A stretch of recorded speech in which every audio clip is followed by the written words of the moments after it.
né? Você vê coisas assim, mas como que... Com quem que esse cara conversou com esse projeto, né? Eu já comentei com vocês, eu dou sempre esse exemplo que eu acho genial, né? De um aluno meu que ele desenvolve aquele festival de filme trash, né? Filme trash, eu não sei se tem outro nome, e a Garbo patrocina. Sabe, a não ser que ele estivesse, né, oferecendo vestir o Drácula, eu não consigo entender por que a Garbo patrocinaria o festival de filme trash, né? Não tem sentido.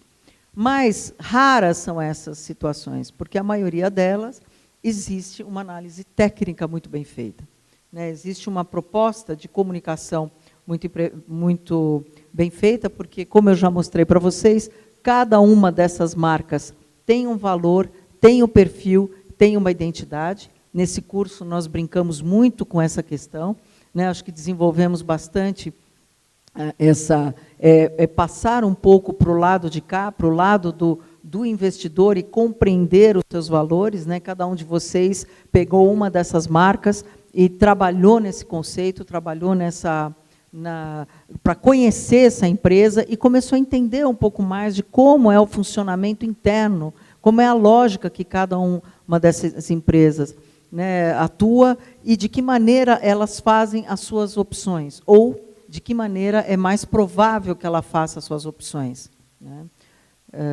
E também que os nossos projetos, eles têm esse mesmo tipo de caráter. Cada um desses projetos tem uma proposta. Cada um desses projetos tem um valor, tem um público, tem um posicionamento, e que esses posicionamentos têm afinidade com o mercado. Então, a gente tem que buscar exatamente aonde estão esses pontos comuns das marcas com os nossos projetos.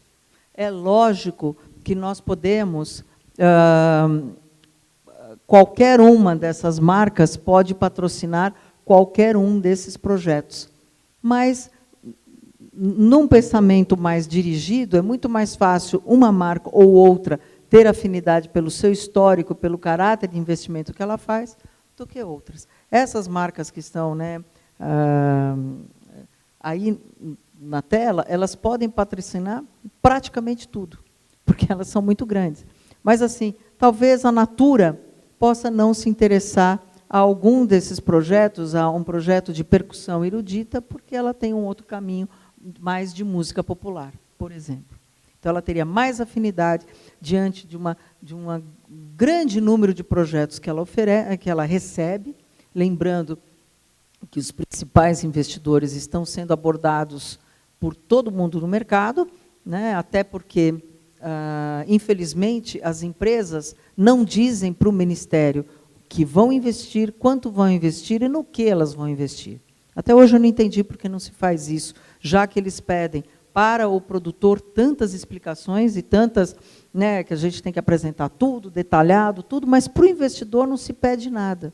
Nem dizer qual é o caminho que ele quer percorrer, para facilitar o nosso trabalho, né? Se nós soubéssemos as empresas que investirão no ano de 2014 em dança, os projetos de dança vão canalizar nesse sentido.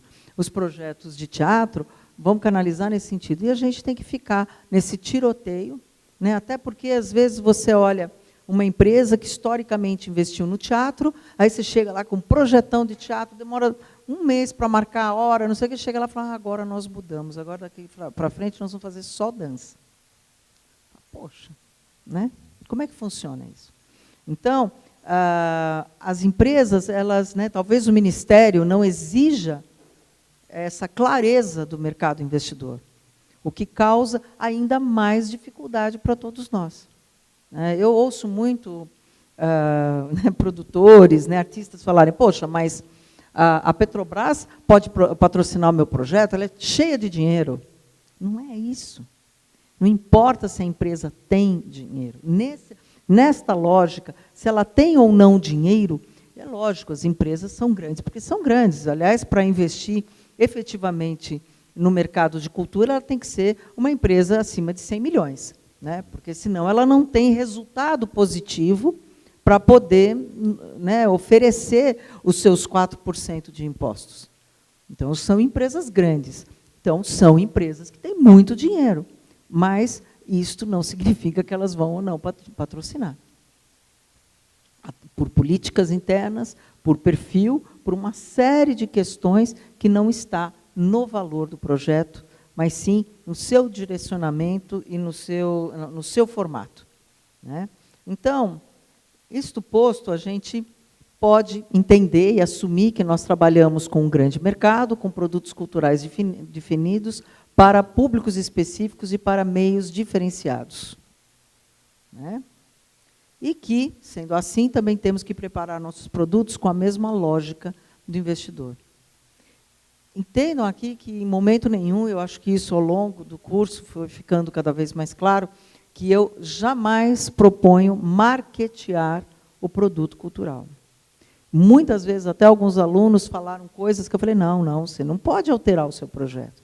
O seu projeto tem que ser esse, né? O que nós temos é que trabalhar com uma moldura, com uma proposta anexada a este projeto, que traga para o investidor o diálogo que ele, de fato, compreende. Que a maioria dos investidores não entendem de cultura, não entende de música, não entende de teatro, não entende de projetos patrimoniais, não cabe a ele entender. Isso não é insensibilidade, isso é especialidade. Como talvez nenhum de nós saibamos absolutamente nada de como construir um carro, como construir uma ponte, né, como fazer um pneu, como é que esse negócio é distribuído, né, de que forma, do que é feito o sabão efetivamente, um sabão em pó e todo o seu processo, também não nos cabe essa compreensão. Então, a gente não pode exigir deles o entendimento vertical que nós temos, graças a Deus, porque senão eles também estariam fazendo cultura, né? Então, deixa eles lá fazendo o negócio deles. Só que, nesse momento desse relacionamento, nós não estamos, em hipótese alguma, passando o pires. Nós não estamos mendigando o favor, nós não estamos, por favor, me ajude, o meu trabalho é muito bacana. De maneira nenhuma. Nós estamos fazendo uma troca muito clara entre recursos e interesse de branding com produtos de cultura qualificado e com uma ferramenta de valores muito significativa. Então, é apenas uma troca. Você me dá o que eu não tenho e eu te dou o que você não tem. Quando nós, da área da cultura, conseguirmos entrar dentro dos investidores, olhando para eles como iguais, é quando você se sente realmente um captador. Porque você já entendeu que você não está pedindo nada para ele. E eu, preferivelmente, tenho a tendência a trabalhar muito mais com o mercado privado do que com o mercado público, até porque o mercado público ele é muito grande. Esse gerente não deu certo, vamos para outro, vamos para outro, vamos para outro. Nós temos 320 mil empresas atuando hoje no mercado de cultura, com algum tipo de produção ou investimento. E nós temos um secretário de cultura, nós temos um programador para cada espaço público. Então, o número é muito menor de pessoas dentro do próprio universo da cultura para nós lidarmos do que o universo de investimento. Então, as possibilidades são muito maiores, né? Acho que é o meu celular. Deixa eu desligar, espera um minutinho.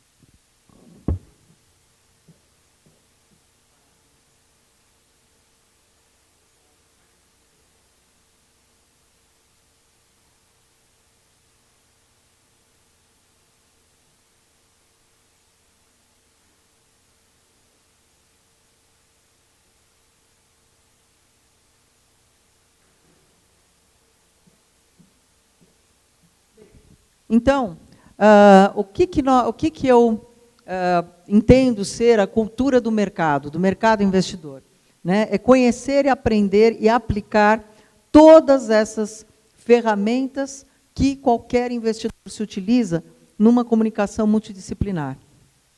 É interessante que, quando a gente começa a enxergar os nossos projetos como um produto, no melhor dos sentidos, né, um produto final, uma coisa que tem começo, meio e fim, né, digamos assim, né, dentro de um caráter específico, nós vemos que nós podemos agregar a esse produto, né, a esse projeto, todas as ferramentas que o investidor também se utiliza.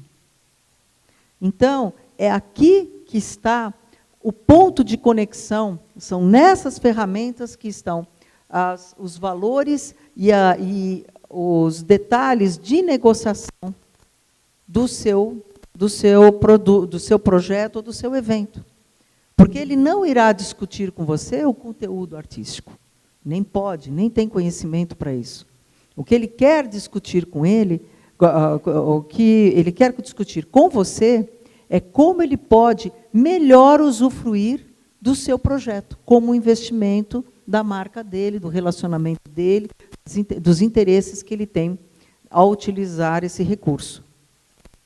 Então, desta maneira, quando nós também começamos a utilizar para os nossos projetos esses mecanismos, a gente começa, de fato, a ter diálogo. Ou seja, nós falamos uma língua, eles falam outra língua. Então, nós que estamos buscando recurso, nós temos que aprender um pouco desse código. Nós temos que... É como se você tá mudando de país, você está pisando em terra de outros, você tem que saber aquela língua.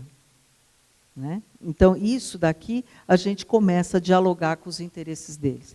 Né? Eu já passei para vocês todas essas ferramentas, o significado de cada uma delas, e que o marketing, obviamente, cultural, é o investimento que as empresas fazem para aprimorar a sua imagem, fortalecer, fidelizar e criar oportunidades, assim como nós temos cada uma delas. A propaganda, utilizando, de fato, a comunicação. Né? Eu acho que esse daqui é um ponto muito importante, porque... Eu vejo no mercado, quase todas as vezes, muitos produtores falam assim, o meu projeto é de 100 mil. Tem duas coisas que são muito divertidas, chega até a ser divertido para mim. O meu projeto, ele custa 100 mil. Eu tinha 20 mil, porque é 20% para fazer comunicação.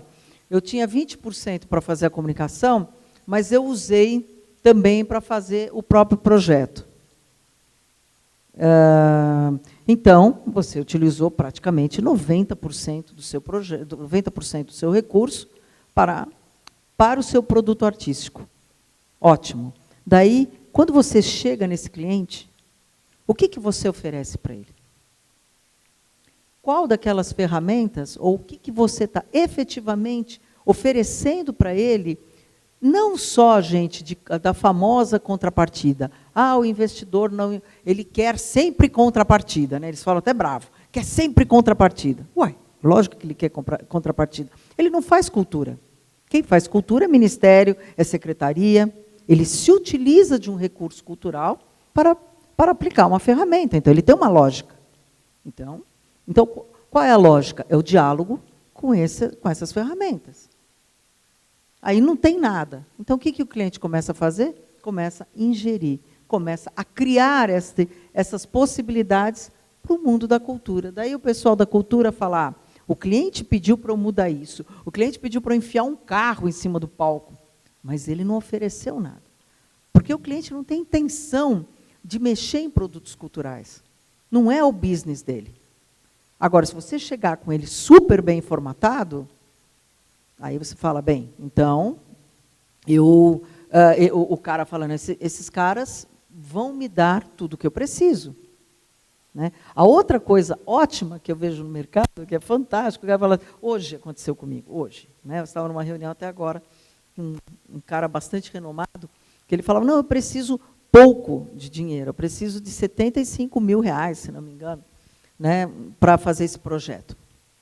Eu falei, bem, mas esse 75 mil é o quê? Não, é para fazer isso. Eu falei, bem, e o que se oferece para o investidor? Nada, eu não tenho recurso para isso. Então, você olha para aquilo e fala, então, você tem que levar esse projeto para onde? Você tem que levar esse projeto para quem faz cultura. Então, você leva para fundações, você leva para o IFAM, você leva para o Ministério, para o Fundo Nacional né, da cultura, né, porque eles fazem cultura. Agora, se você quer oferecer para o mercado, ele não pode custar 75 mil. Ele tem que custar pelo menos 90 mil. Porque você tem que ter 15 mil de algum tipo de investimento, ou 10 mil, 15 mil, dependendo da praça, dependendo do que vai se fazer, para ter algum tipo de investimento que faça com que esses 75 valha o investimento do investidor. Pô, Anelise, mas ele está usando dinheiro público? Por que ele precisa ter contrapartidas? Volto na mesma frase. Porque ele não faz cultura.